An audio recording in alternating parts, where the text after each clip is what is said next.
Hello बच्चों, देखिए class 11th का जो है बायोलॉजी का जो सब्जेक्ट है इसके विषय में जो है आज यहाँ पे आप लोग को बता रहे हैं।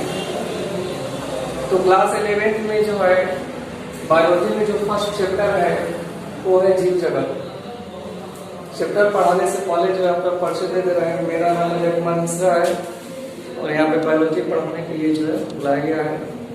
तो देखिए बच्चों, ये आप लोग का फर्स्ट क्लास है। तो इस क्लास में जो है जीव जगत के विषय में आप लोग को बताया जाएगा कि जीव जगत किसे कहते हैं। तो देखिए, जीव जगत के अंतर्गत जो है सबसे मुख्य इंपॉर्टेंट बात होती है कि जीव विज्ञान किसे कहते हैं। जीव विज्ञान किसे कहते हैं? तो विज्ञान की वह शाखा जिसके अंतर्गत जीवों का अध्ययन करते हैं उसे कहते हैं जीव विज्ञान।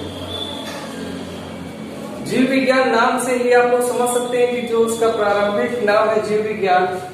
तो जीव विज्ञान के अंतर्गत जो है जीवों का अध्ययन किया जाता है उसे बोलते हैं जीव विज्ञान। जिसमें जितने भी जीव जंतु आते हैं उन सभी जीवों का जो है विस्तृत रूप से अध्ययन किया जाता है, तो उसको बोलते हैं जीव विज्ञान। अब अगला जो नंबर आता है बच्चों की जीव विज्ञान जो है बायोस, दो शब्दों से मिलकर बना है, बायोस और लोगस। ये जो है दो शब्द जो है ग्रीक शब्द होते हैं और बायोस का मतलब होता है लाइफ। लाइफ का अर्थ होता है जीवन। जीवन के विषय में जो है अध्ययन कराता है उसे भी जीव विज्ञान कहते हैं। और दूसरा जो है लॉगस होता है। लॉगस का मतलब ये होता है कि स्टडी, यानी कि जिसके विषय में अध्ययन किया जाए, यानी किसके विषय में अध्ययन हो रहा है, तो जीवों के विषय में अध्ययन हो रहा है, तो वहां पे जो है जीव विज्ञान उसे कहते हैं। यानी कि जीव विज्ञान जहां पे जीवों के विषय में अध्ययन किया जाता है उसको जो है जीव विज्ञान कहते हैं। तो जीव विज्ञान के अंतर्गत जो है दो शाखाएं होती हैं। पहला जो शाखा होता है वनस्पति विज्ञान, यानी कि वनस्पति विज्ञान को बोलते हैं बॉटनी। वनस्पति विज्ञान को बॉटनी बोलते हैं। तो जो वनस्पति विज्ञान होता है जिसके अंतर्गत जो है वनस्पतियों का अध्ययन करते हैं, पेड़ पौधे और जो भी वनस्पति आती है संसार में उसके विषय में अध्ययन हम करते हैं, तो उसको बोलते हैं बच्चों बॉटनी। और फादर्स ऑफ बॉटनी, यानी कि जो वनस्पति विज्ञान के जनक होते हैं उनका नाम है थियोफ्रेस्टस। ये जो है मुख्य बिंदु है। प्रारंभिक ज्ञान लेना जो है सबसे ही जरूरी है। जीव विज्ञान यदि पढ़ा जा रहा है तो इनके विषय में जानना है कि वनस्पति विज्ञान के जनक किसे कहते हैं, तो थियोफ्रेस्टस।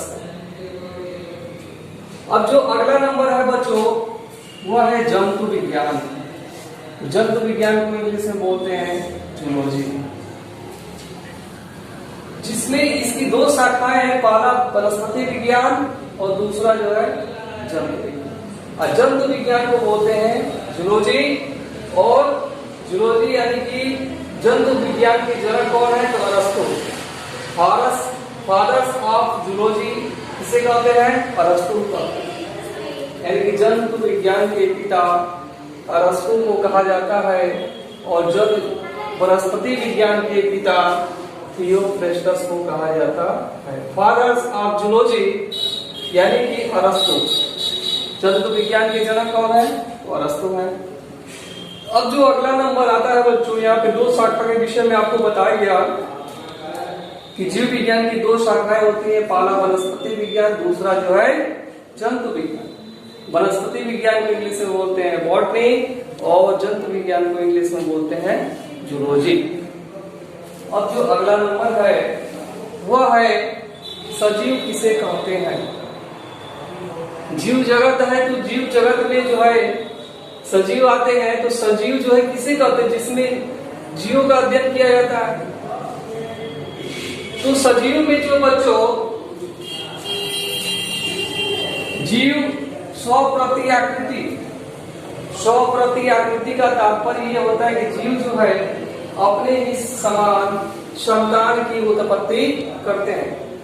यदि मनुष्य है तो मनुष्य के समान ही उसके जीव बच्चे पैदा होते हैं, उनके शिशु पैदा होते हैं। यदि कुत्ता है तो कुत्ते में जो है उसके जो बच्चे होते हैं कुत्ते के समान होते हैं। यदि हाथी है तो हाथी का बच्चा हाथी के समान होता है। ये नहीं होता है कि हाथी का बच्चा जो चींटी के समान हो जाए, ऐसी बातें नहीं होती है। यानी कि स्वप्रति आकृति का मतलब ये होता है अपने ही समान बच्चे को जन्म देना। और दूसरा जो इसमें है यानी कि जीव स्वप्रतिकृति और विकासशील, यानी कि उसमें निरंतर विकास होता है। विकास जो है जीवों में निरंतर होता है। वृद्धि जो है एक निश्चित सीमा तक होती है, मगर विकास जो है जीवन प्रयत्न होता है। जब तक इंसान पृथ्वी पर जिंदा रहता है तब तक उसमें विकास होता ही रहता है। तो विकास जो होता है वो निरंतर चलने वाली प्रक्रिया है, और जो वृद्धि होता है मनुष्य में वह जो है कुछ समय के लिए होता है। इसके बाद तथा स्व नियमनकारी, यानी कि उसमें नियम होते हैं। जब शिशु का जन्म होता है तो उनमें धीरे धीरे वृद्धि होती है, धीरे धीरे विकास होता है। ऐसा नहीं कि अचानक वृद्धि हो जाए चाहे अचानक विकास हो जाए। उसमें जो क्रियाएं होती हैं वो नियम के अनुसार होती है। सबसे पहले बच्चा छोटा होता है तो शैशवावस्था आता है, तब जो है बाल्यावस्था आता है, उसके बाद से किशोरावस्था आता है, उसके बाद से प्रौढ़ावस्था आता है। ये सारी अवस्थाएं जो क्रम से आती है, ऐसा नहीं कि तुरंत जो है प्रौढ़ावस्था हो जाए। उसी को बोल रहे हैं स्वनियमनकारी। पारस्परिक क्रियाशील तंत्र है, यानी जो सजीव होते हैं उन्हें किसे सजीव बोलते हैं?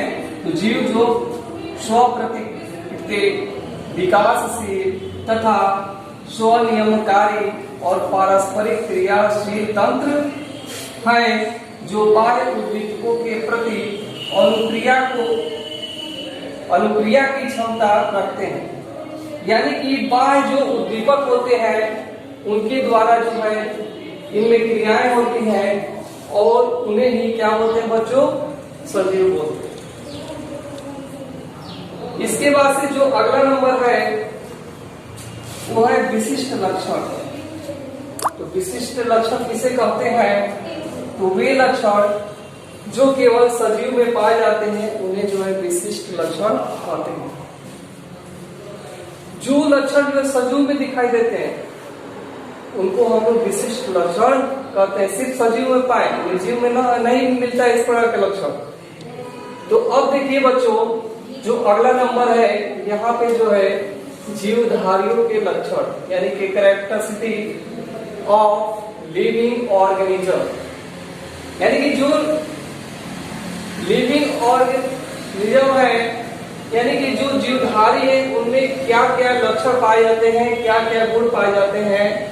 तो इनमें क्या पाया जाता है? तो पहला नंबर होता है वृद्धि होती है, ग्रोथ। जीवों में जो है ग्रोथ होता है, यानी कि वो वृद्धि कर सकते हैं। और तो वृद्धि क्या होता है बच्चों? तो आकार में बढ़ना, आकार में बढ़ना। जैसे मान लीजिए कि यदि कोई नन्हा सा शिशु है तो सबसे पहले उस छोटा होता है, फिर बड़ा होता है, धीरे धीरे धीरे समय आते आते बड़ा होता है। तो यहाँ पे देखेंगे आकार में बढ़ना। जैसे ये कोई शिशु है और इसका आकार जो है एक समय के बाद जो है कितना बड़ा हो गया, यानी कि उसकी आकार में वृद्धि हो रही है, तो उसको हम लोग बोलेंगे कि वो ग्रोथ कर रहा है। दूसरा इसमें है बच्चों की संख्या में बढ़ रहा है, यदि संख्या में भी वो बढ़ रहा है तो उसको भी हम लोग क्या बोलेंगे? वृद्धि ही बोलेंगे। और तीसरी जो बातें हैं इसमें भार में बढ़ रहा है, यानी कि इसकी वजन बढ़ रहा है तो उसको भी हम लोग वृद्धि ही बोलेंगे। कोई व्यक्ति यदि 10 किलो का है तो कुछ समय के बाद जो है 20 किलो का होता है, यानी कि उसमें 20 किलो की वृद्धि हो गई, यानी कि ग्रोथ हुआ है। तो सजीव में वृद्धि होती है। आप लोग ये बताइए कि क्या निर्जीव में भी वृद्धि हो सकती है? तो निर्जीव में भी वृद्धि होती है बच्चों। कैसे होती है तो देखिए यहाँ पे, तो जो निर्जीव है, निर्जीव में कौन कौन से आएंगे इसमें, तो जैसे मान लीजिए जो पर्वत है, रेत के टीले हैं, ये सारी चीजें जो निर्जीव में आती है, इनमें भी जो है वृद्धि होती है। जैसे मान लीजिए कि जो पर्वत है, तो पदार्थ के एकत्र होने के कारण जो है इसकी आकृति क्या हो जाती है, बढ़ जाती है, और बाह्य वृद्धि होती है, इनमें आंतरिक वृद्धि नहीं होती है। जो पर्वत है इसके अंतर्गत बाह्य वृद्धि होती है। तो इस प्रकार से हम कह सकते हैं कि जो ग्रोथ है यानी जो वृद्धि है, ये जो है विशिष्ट लक्षण नहीं है, सजीवों के विशिष्ट लक्षण नहीं है। विशिष्ट लक्षण उन्हें ही कहेंगे जो सिर्फ जो है सजीव में हो। और अगला जो नंबर आता है बच्चों, वो है जनन यानी कि रिप्रोडक्शन। तो जीव में होने वाली वह प्रक्रिया जिसके अंतर्गत जीव अपने ही समान दूसरे जीव को जन्म देते हैं, जनन कराते हैं। तो जनन उसे कहते हैं, अपने ही समान बच्चे को जो जन्म देते हैं उसे हम लोग क्या बोलते हैं, जनन। जनन जो है पारिस्थितिक तंत्र को संतुलित बनाए रखने के लिए जनन जो है सबसे ही इंपॉर्टेंट है, यानी कि महत्वपूर्ण होता है। जनन दो प्रकार का होता है। पहला जो होता है बच्चों अलैंगिक जनन यानी कि एसेक्सुअल रिप्रोडक्शन, और दूसरा जो जनन होता है लैंगिक जनन यानी कि सेक्सुअल रिप्रोडक्शन। तो जो अलैंगिक जनन होता है सिर्फ इसमें जो है